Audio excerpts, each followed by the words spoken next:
Alô, meus queridos! Fala, minhas queridas! Estamos diretamente aqui dos nossos estúdios para começar mais uma aulinha com você e vamos finalmente acabar essa parte voltada para a traumatologia médico-legal, não é verdade? Eu havia trabalhado com você uma classificação de um cara chamado Lorenzo Borri. Bacana? Para ele, doutor, a traumatologia ela pode ser dividida um pouco mais didaticamente em vários tipos de energia. Dentre elas, as principais são energia mecânica, energias de ordem física, energias de ordem química e energias de ordem físico-química.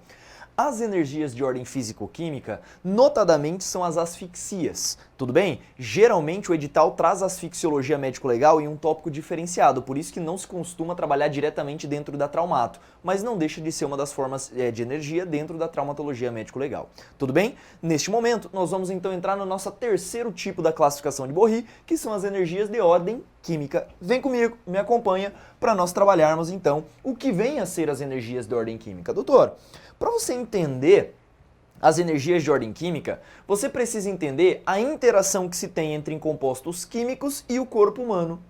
Um composto químico, ele poderá interagir com o corpo humano de duas formas. De uma forma um pouco mais externa e de uma forma mais interna. E a esses dois fenômenos deu-se um nome técnico. Quer ver? Aqui, sempre que a interação com o corpo humano for de ordem externa, dá-se o nome a essa interação de cáusticos. Tudo bem? Os compostos chamados pela medicina legal de cáusticos são aqueles compostos que agem mediante mecanismo externo. Pedro, eu não sei se eu entendi. Doutor, se você jogar ácido na cara da pessoa na expectativa de subtrair coisa móvel alheia, essa energia é de ordem química, notadamente um cáustico. Percebeu? Origem ácida, ele seria um exemplo nesse caso. Por outro lado, em se tratando da ação interna, vale dizer, ação dentro do corpo humano após normalmente uma ingestão ou uma inalação ou até mesmo uma injeção, nestes casos fala-se em energias de ordem interna. E aí a nomenclatura para medicina legal é de venenos, tudo bem? Para medicina legal, veneno é nada mais do que uma energia de ordem química interna, enquanto os cáusticos são energias de ordem química externa. Aqui eu preciso fazer uma observação com você. Se em algum momento da sua vida você já teve a disciplina de toxicologia, você vai perceber que a medicina legal ela não é tão técnica quanto deveria dentro desse tópico. Você vai perceber que a noção que ele nos dá é muito mais superficial. Doutor, na toxicologia médico-legal, lá de fato nós trabalhamos, por exemplo, a embriaguez, nós trabalhamos a toxicidade social, que nada mais é do que a toxicologia de drogas, e por aí vai. Não sei se você percebeu, quando se estuda toxicologia, estamos diante de uma ciência propriamente dita que tem como objeto de estudo tóxicos. E esses tóxicos podem ser de várias ordens, percebeu? Dentre eles o veneno. E para toxicologia forense, doutor, veneno não tem nada a ver com o conceito trazido pela medicina legal. Quer um exemplo? Veneno diferencia-se perceba agora, da medicina legal, sendo que para toxicologia propriamente dita, veneno nada mais é do que uma substância tóxica produzida necessariamente por animais. Quer ver? Quando você aprende lá na biologia os animais peçonhentos. Animal peçonhento é diferente de animal venenoso. Quer ver? Um sapo. Um sapo, notadamente, é um animal venenoso, mas ele não apresenta peçonha. Ele não tem capacidade, por exemplo, de injetar em você a batrocotoxina, por exemplo. Ele não tem capacidade. Neste sentido, os animais venenosos são animais que produzem veneno. E veneno, necessariamente, tem que ser uma substância produzida por um animal. Enquanto plantas produzem toxinas. São coisas diferentes. Não sei se você percebeu, a toxicologia restringe o conceito de veneno. Mas para a medicina legal você não pode trazer esse conceito. Até porque, por exemplo, o arsênico, a intoxicação por cianeto, por monóxido de carbono, tudo isso é veneno para a medicina legal. Olha que interessante. Então esse ponto de vista mais criterioso, mais técnico, você tem que ter para a tua prova. Até porque em alguns momentos, algumas questões diferenciam a visão da toxicologia da visão da medicina legal. Aqui para você, veneno é tudo aquilo que tem ação interna, não apenas aqueles compostos químicos tóxicos produzidos por animais. Bacana? Legal. Então agora nós conseguimos diferenciar os mecanismos internos e externos, só para você entender um pouco mais o conceito disso. Importante. Sempre que dentro da medicina legal for pesquisado um composto químico, doutor, na prática, olha que interessante. A técnica da tanatoscopia, chamada também de autópsia e em alguns casos de necrópsia também, olha que interessante.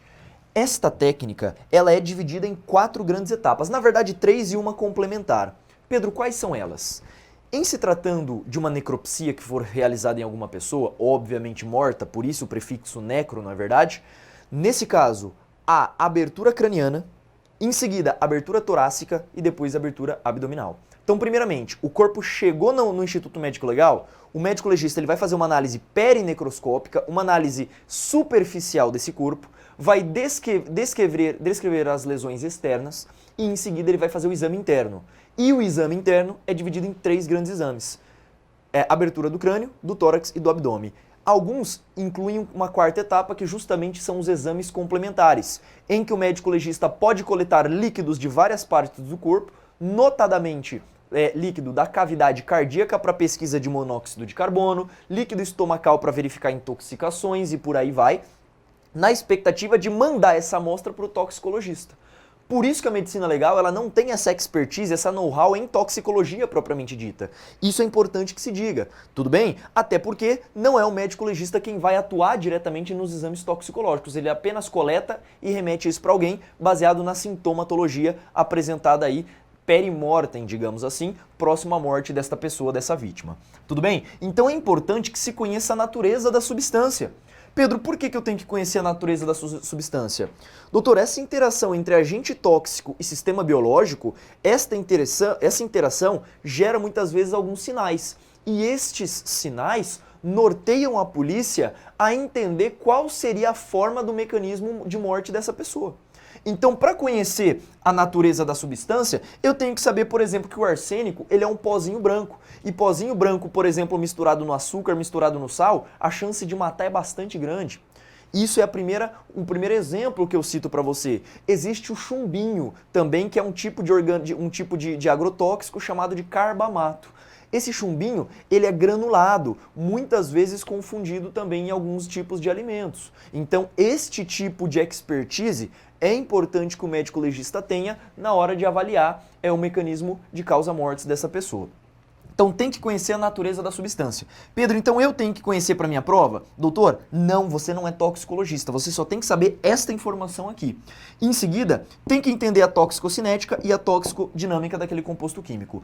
Nós veremos isso mais pormenorizadamente na toxicologia forense, mas eu preciso só adiantar um pouquinho. Dentro da toxicocinética, estuda-se a forma de absorção daquele composto químico. Tem que saber se a pessoa inalou, se a pessoa cheirou, por exemplo, via intranasal, se a pessoa engoliu ou se foi injetado. Basicamente, 3 grandes vias se estudam na toxicologia. Estuda-se a via respiratória, estuda-se a via oral e também a via dérmica e a venosa. Tudo bem? Dérmica junto com a venosa. Então, a forma de absorção, a forma que o seu corpo vai adquirir aquilo é importante. Tudo bem? Em seguida, distribuição. Depois que esse composto cai no teu corpo, para onde ele vai? Ele vai para o sistema nervoso central, ele vai para o coração, para onde ele vai? Em linhas gerais, entende-se que a distribuição se dá para órgãos de maior aporte sanguíneo primeiro, notadamente intestino, sistema nervoso central, coração e pulmões. São os 4 principais órgãos irrigados aí. Então, quando uma substância cai na corrente sanguínea, por exemplo, por via sublingual, certamente você já deve ter ouvido falar que existem alguns comprimidos que são sublinguais que já entram direto na circulação sistêmica. Este tipo de agente, ele será distribuído primeiramente para esses 4 tipos de órgãos. E aí você consegue detectar quais são os sinais e sintomas apresentados pelo paciente. Tudo bem? Em seguida, biotransformação. Doutor, biotransformar seria metabolizar aquele composto. E o nosso corpo, dentro do nosso corpo, o principal órgão responsável pela biotransformação de substâncias é justamente o fígado. Olha que interessante, o fígado é responsável por 95% da biotransformação dos compostos que adentram o nosso corpo, notadamente medicamentos e agentes tóxicos. Então, por exemplo, eu não sei se você sabia, mas em linhas gerais, o máximo que você pode, uma pessoa de porte médio de 1,70 m com 70 kg, o máximo que ela pode ingerir, por exemplo, de dipirona durante o dia é de 4 a 5 gramas. Ela não pode, na verdade, adquirir tomar mais do que isso, porque a tendência a produzir radical livre e gerar lesão hepática é muito grande. E esses componentes que causam lesão hepática são justamente provenientes do que, doutor? São provenientes de produtos de biotransformação. Tudo bem? Claro que aqui na medicina legal e para os cargos de polícia no geral, não precisa saber isso de noção aprofundada. Eu estou só explicando para você entender quando você for estudar.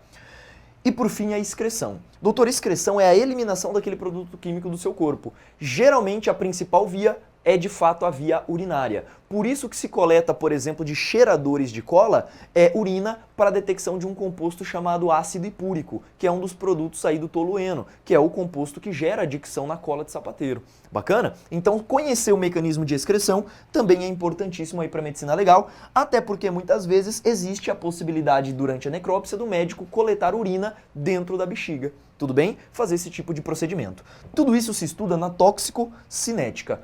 E aí sim, dentro da toxicodinâmica é que eu vou entender o mecanismo de ação daquele composto químico. Quer ver? Quando eu cito para você, por exemplo, que o arsênico ou que o cianeto são inibidores da respiração celular, em especial da cadeia fosforilativa, lá na membrana mitocondrial, na matriz, na verdade nas cristas mitocondriais, na toxicodinâmica você entende esse mecanismo. Você vê que o cianeto ele é um radical livre que ele se liga a um citocromo impedindo o transpassar de elétrons ali e consequentemente impedindo que o oxigênio atue de forma eficaz na respiração celular aeróbia. Então esses mecanismos, perceba que eles são mecanismos moleculares, são muito específicos. Você não precisa saber isso de maneira tão aprofundada, mas isso você estuda dentro da toxicodinâmica com uma visão maior de toxicologista. E aí sim, a medicina legal, ela dá um norte em alguns compostos, que eu vou trabalhar com você já para nós vermos quais são os respectivos mecanismos de ação. Tudo bem? Então toxicocinética e toxicodinâmica diz respeito a estas fases dentro da medicina legal. Avançando um pouco mais, agora nós vamos ver as modalidades de cáusticos e também as modalidades de venenos estudados aqui dentro da medicina legal. Vamos lá? Primeiramente vamos falar dos cáusticos. Lembrando que cáusticos são energias de ordem química de ação externa, tudo bem? E podem ser divididos em ações produzidas por ácidos ou por bases. Percebeu? O nome técnico para os efeitos você precisa dominar e precisa dominar muito bem. Vamos lá? Primeiramente, você vai dizer que os ácidos, doutor, tanto os ácidos quanto as bases, são considerados cáusticos. Tudo bem? Tanto os ácidos quanto as bases são considerados cáusticos. Os ácidos, quando eles atuam no corpo humano, eles geram um efeito que a medicina legal chama de efeito coagulante. Notadamente, o nitrato de prata, o ácido sulfúrico e o ácido nítrico. São os três principais ácidos que vêm caindo em prova aqui para nós. Pedro, mas o nitrato de prata é considerado ácido? Não é só hidrogênio que caracteriza a formação de um ácido. Até porque, quando se trabalha lá na química com o conceito de ácido, existem três conceitos. Existe um ácido que nós chamamos de ácido de arrênios, que nada mais é do que uma substância química capaz de liberar em solução aquosa H+, e a base é capaz de liberar OH-. Tudo bem? Essa é a definição de arrênios para o que vem a ser ácido, H+, e base, OH-. Existe ainda um segundo conceito que nós chamamos de ácido de Bronsted-Lowry. Para Bronsted-Lowry, não estamos falando diretamente da liberação de hidrogênio, mas de liberação de prótons. Toda substância química, independentemente dela ter hidrogênio ou não, que em solução aquosa é capaz de liberar próton, neste caso, estamos diante de uma classificação de Bronsted-Lowry de ácido. Percebeu? E existe também a classificação de Lewis. Para Lewis, ácidos são substâncias capazes de aceitar um elétron. Lembra que a carga de ácido sempre será positiva. Então uma carga positiva tem uma capacidade de aceitar um elétron. Por exemplo, o nitrato de prata, em substância aquosa, ele se divide em Ag+, e NO3, 2- que a gente pega. Então olha que interessante. Esta divisão, na verdade o NO3 ele não é nem 2-, ele é menos mesmo. Tudo bem? O nitrogênio é da família 5A e o oxigênio é da família 6A. Tudo bem? Ah, Pedro, tem que saber disso aqui agora? Não se preocupa muito com essa parada agora não. Então, em substância aquosa, o nitrato de prata, ele acaba o quê? Ele acaba sendo liberado e acaba gerando esse Ag+ aqui, que acaba sendo um ácido de Lewis. Tudo bem? Olha só o nível de aprofundamento, isso é conceito de química, não se preocupe. Eu só estou explicando por que o nitrato de prata é um ácido se cair na tua prova. Tudo bem? Bacana? Então, quando a gente pega o nitrato de prata, ele é considerado um ácido também. O ácido sulfúrico também será considerado um ácido, da mesma forma o nitrato, o ácido nítrico, tudo bem? Então toma bastante cuidado com esses ácidos aqui. E estes ácidos, quando eles interagem com o corpo humano, notadamente ocorre o quê? Desidratação de tecido. É a primeira informação que você precisa. Por isso que o efeito ele é coagulante, doutor. E isto gera aquilo que nós chamamos de escaras coloridas. Pedro, como assim escaras coloridas? Você vai perceber que o ácido sulfúrico, por exemplo, quando ele atua, ele pode gerar uma lesão esbranquiçada. Quando você pega o ácido nítrico, ele pode gerar uma escara cinzenta. Por outro lado, quando a gente pega os demais ácidos, tem ácido que deixa mais amarelado, tem ácido que deixa em outras colorações vermelhada. Então, a depender do tipo de ácido, do tipo de interação, haverá escaras de maneira colorida. Eu coloquei no seu material aí quais são as respectivas cores para os três, bem caracterizado para depois você dar uma olhadinha aí também. Bacana? Tranquilo? Então aqui você encontra os principais tipos de ácidos e os respectivos tipos de escaras que são produzidos. Pedro, mas o que é uma escara? Doutor, é uma ferida. É uma ferida coagulada que você encontra ali na prática. Tudo bem? Sendo que, do ponto de vista médico, será necessário a retirada do tecido. Retirada. Vamos ajustar a concordância aqui, né? Retirada do tecido aí para nós na prática. Tudo bem? Tranquilo? Então, com isso, nós fechamos os chamados efeitos coagulantes dos ácidos. Então, se a prova te perguntar, os ácidos, ácido nítrico e também o ácido sulfúrico e o nitrato de prata, por exemplo, serão considerados ácidos justamente por esse efeito capaz de receber aí um elétron, tudo bem? Uns são os chamados hidrácidos ou oxiácidos e esse aqui é um sal que a gente apresenta, na verdade, sendo um óxido, não é verdade? Que acaba recebendo esse elétron aí, funcionando como um ácido de Lewis. Tudo bem? Aqui eu coloquei para você uma observação. Vitriolagem. Doutor, esse termo ele costuma cair muito em prova. Pedro, por que costuma cair tanto em prova a tal da vitriolagem? Olha que interessante. Para nós, antigamente, nós temos que saber um histórico a respeito do óleo de vitríolo, chamado também de água de bateria. Olha que interessante, o óleo de vitríolo, antigamente, era o ácido sulfúrico. E o que se utilizava nas baterias também. E aí existiam várias práticas criminosas em que as pessoas jogavam esse ácido na sua vítima para subtrair os seus bens.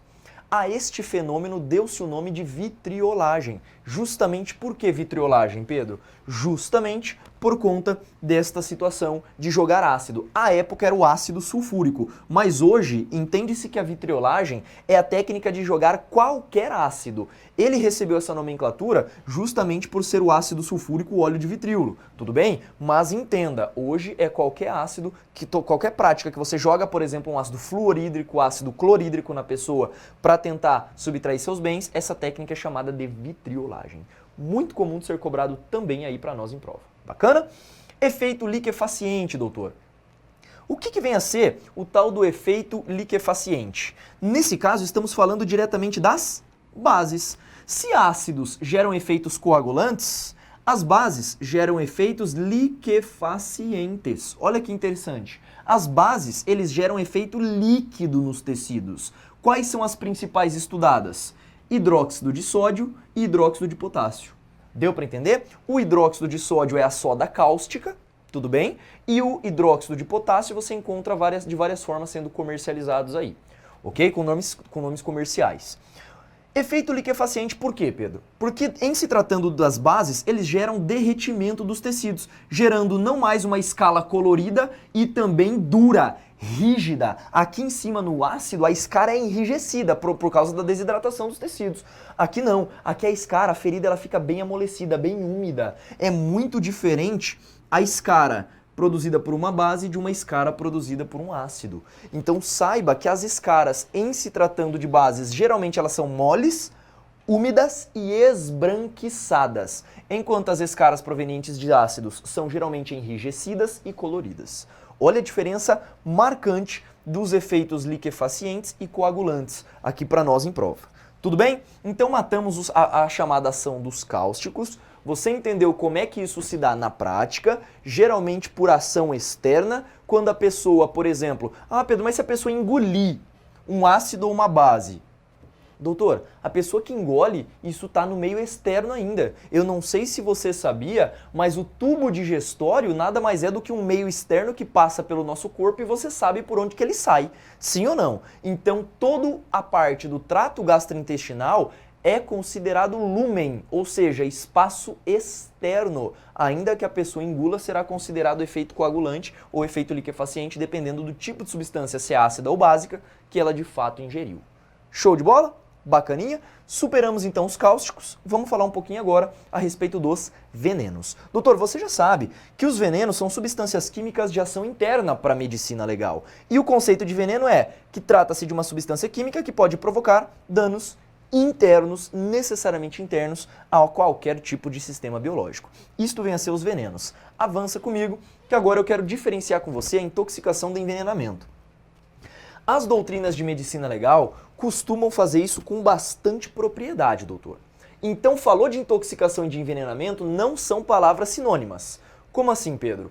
A intoxicação, doutor, para a medicina legal, é nada mais do que um procedimento acidental e de ordem interna. A intoxicação, eu vou citar para você, por exemplo, a enterotoxina. Pedro, o que é uma enterotoxina? Uma pessoa se alimenta, esse alimento está contaminado, por exemplo, com vários tipos de bacilos, que são bactérias, e esta bactéria pode produzir a enterotoxina. Pode ser até mesmo Staphylococcus aureus, vários tipos de bactérias. Quando elas entram no nosso intestino, ela produz uma toxina que é absorvida pelo nosso corpo e que gera muita dor intestinal, gera muita contração e liquefação mesmo das fezes. Nesse sentido, estamos diante de um fenômeno de ordem acidental interna. Isso é uma intoxicação, diferente do envenenamento. O envenenamento, ele é provocado, doutor. É a entrada de uma substância que ela não é comum no nosso corpo. O envenenamento, ele é provocado e ele é de ordem externa, porque ele não tem dentro do nosso corpo em estado normalizado. É o que acontece, por exemplo, com o cianeto, é o que acontece geralmente com o arsênico. Tudo bem? Então isso é importante que você saiba essa diferença entre intoxicação e envenenamento. Outro ponto relevante para nós, ao se estudar compostos tóxicos, saber um binômio que é qualidade e quantidade. Para a galera da toxicologia, existe um cara que ele é considerado um dos pais da toxicologia, que é o Paracelsus, que ele dizia uma frase muito clássica dentro da toxicologia, afirmando a seguinte tese: toda substância é tóxica, basta que ela esteja na dose adequada. Então olha que interessante, Pedro, água é tóxico? Sim, se você perceber, existe uma doença genética chamada de hipertermia maligna. A pessoa tende a aumentar muito rapidamente a temperatura do seu corpo e a pessoa pode morrer por hiperidrose, de tanto que ela se hidrata. Então água demais também faz mal.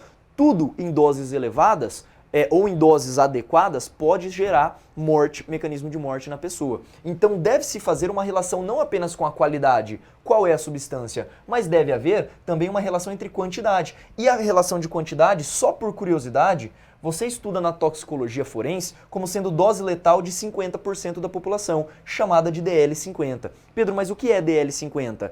É nada mais do que a dose em que, em estudos previamente ensaiados, mata 50% da população de um tipo específico de animal, que se começa geralmente com roedores e isto vai até humanos. Só que esse teste diretamente em humanos, óbvio que você não vai fazer um teste que mata 50% da população humana, tá, meu filho? Quando chega em humanos, o teste já está muito mais avançado, você não vai ter mais DL50. Tudo bem? Isso aqui é feito com animais. Outro conceito muito importante para nós, mitridatização. Esse termo já apareceu em prova e a galera rodou porque não entendeu. Se eu falei para você que existe um mecanismo em que deve haver um binômio qualidade e quantidade do agente, você, meu amigo, precisa entender que a pessoa, quanto mais vezes ela se torna exposta a determinada substância química, mais resistente ela vai se tornando porque o seu corpo se adapta àquela substância. Quer ver um exemplo?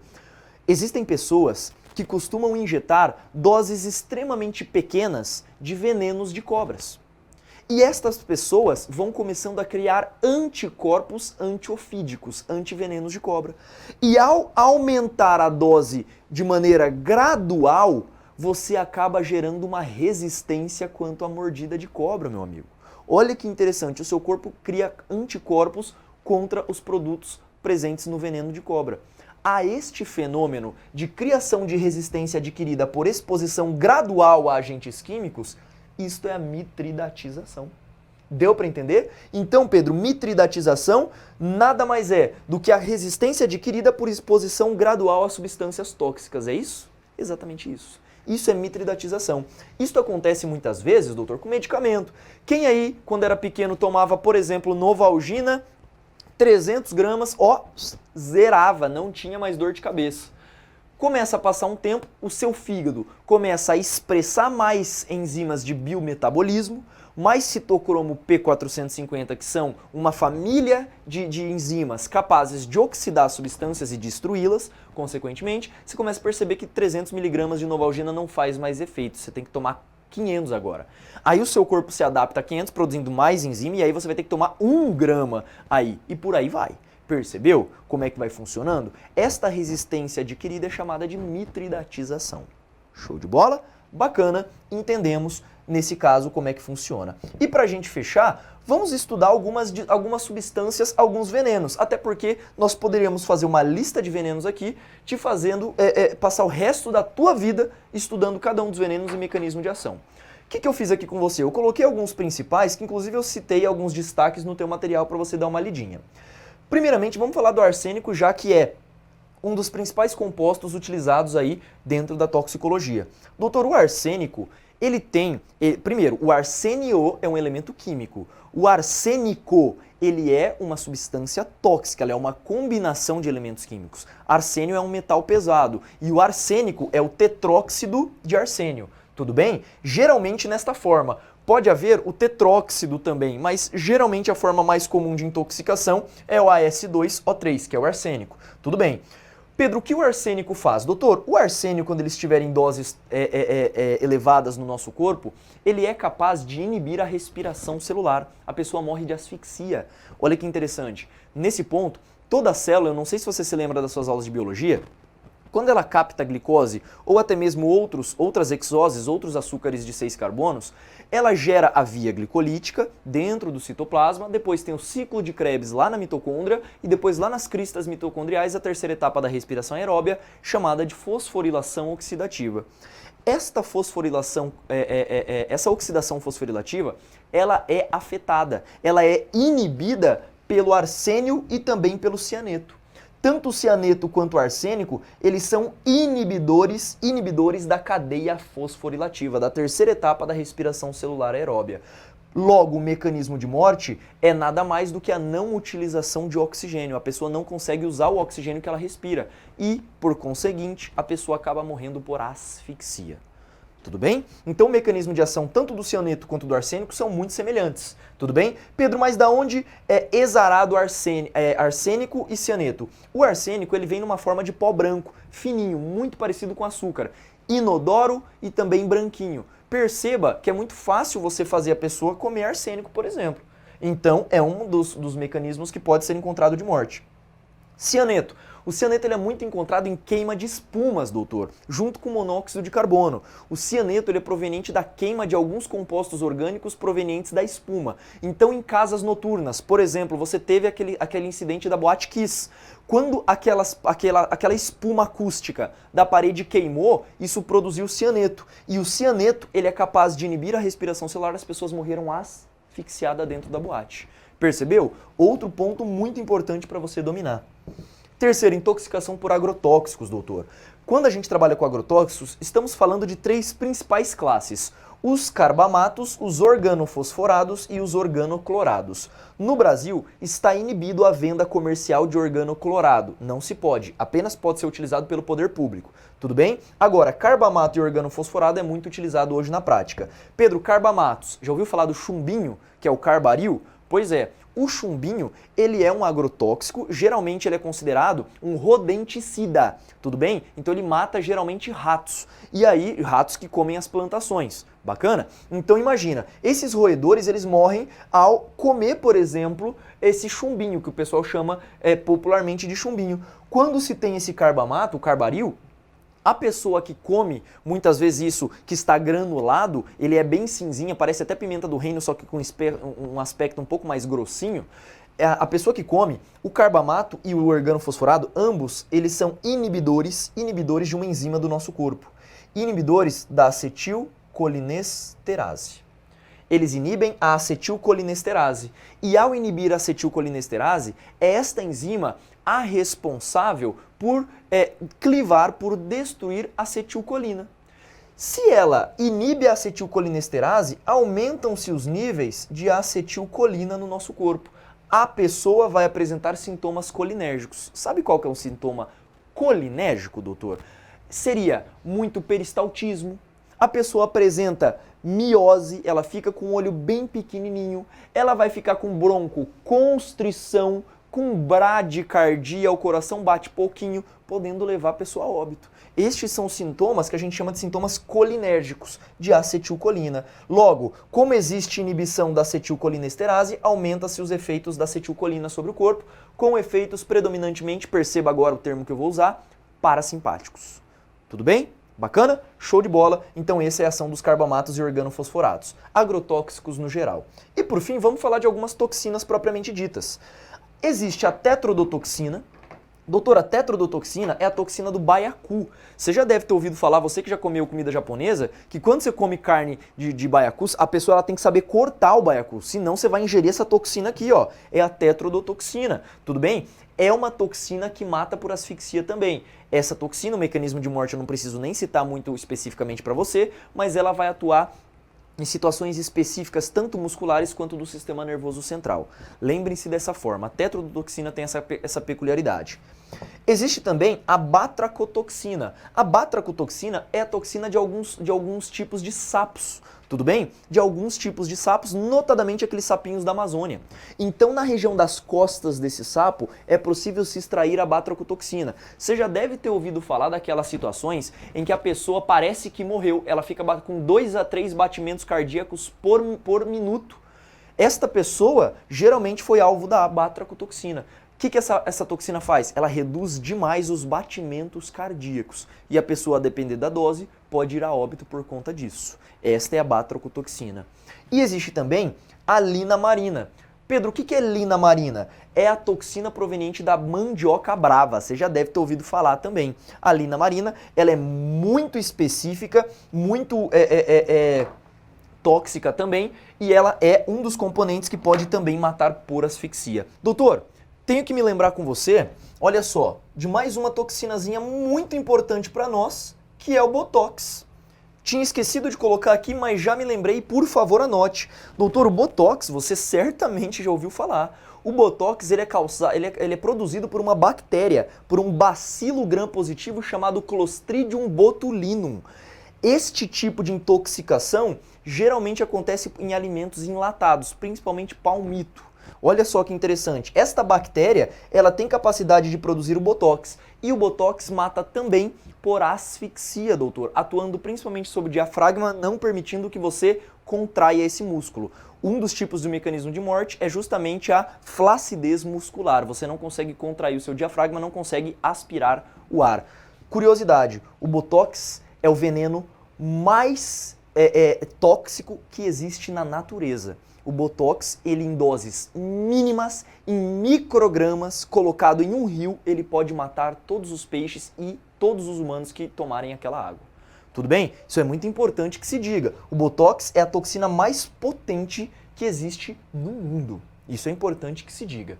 Bacana? Tranquilo? Com isso, nós fechamos então a aulinha de venenos. É uma aula muito curiosa, é uma aula que eu gosto de complementar com um pouquinho de toxicologia forense, porque ela faz mais sentido. Os livros de medicina legal, eles são muito superficiais nesse tópico. Só que você vai perceber aqui pelas questões que você consegue tranquilamente matar as questões sobre o tema. Quer ver? Me acompanha. Vem aqui comigo para a nossa primeira questão. Olha só. Assinale a opção que apresenta lesão corporal resultante da ação de agentes químicos. Letra A, entorse? Não, doutor, entorse é um tipo de lesão produzido por instrumento contundente. Errado. Vitriolagem? Opa, tá aqui, ó. Produzido por H2SO4. Bem tranquilo. Geladura, muito menos. Escoriação, muito menos. E amputação também não. Gabarito, letra B. Vamos para a próxima. Lesões cutâneas úmidas e esbranquiçadas são provocadas por substâncias, doutor? Se a lesão ela tem natureza úmida e esbranquiçada, o efeito, você já viu comigo, que é um efeito notadamente liquefaciente, concorda comigo? Portanto, causado necessariamente por uma base. O que você vai ter que fazer? Dentre as alternativas, você vai ter que ver qual que é uma base. Puta, de cara, a letra A, soda cáustica. Olha a B, ácido clorídrico? Não. Ácido nítrico? Não. Nitrato de prata? Não. Fenol? Não. É um ácido. Na verdade, o fenol ele é um álcool aromático. Tudo bem? Então tá errado, a letra A é o gabarito da nossa segunda questão. Olha a próxima. A midritização ou midridatização é a mesma coisa, tá? Se refere, letra A ação tegumentar de cáusticos através de efeitos coagulantes ou liquefaciantes? Não, não tem nada a ver com isso. B. A exaltada sensibilidade de alguns indivíduos a pequenas doses de veneno? Não, o nome disso é hipersensibilidade, não é mitridatização. C. A propriedade que tem determinada substância de causar internamente, por efeito químico, um dano midriático a um organismo vivo. Olha que maldade. Pedro, o que é um dano midriático? Doutor, dano midriático é dano nos olhos. Tudo bem? Tá errado. E sobra a letra D. Ao fenômeno caracterizado pela elevada resistência orgânica aos efeitos tóxicos dos venenos. Gabarito letra D. E essa elevada resistência ela é adquirida por doses graduais de exposição. Bacaninha? Tranquilo? Percebeu que não é difícil o termo quando a gente estuda a parte de energias de ordem química. É uma aula muito técnica, perceba que tem que dominar muito bem alguns assuntos, dentre eles a toxicologia e a medicina legal propriamente dita, mas não é uma aula que costuma cair de maneira muito difícil em prova. Aqui é claro que a gente tem que trazer sempre conteúdo a mais para você, para a hora que você chegar na prova conseguir matar qualquer questão. E lembre-se, a leitura do material sempre é importante para complementar um pouquinho mais aí a nossa aula.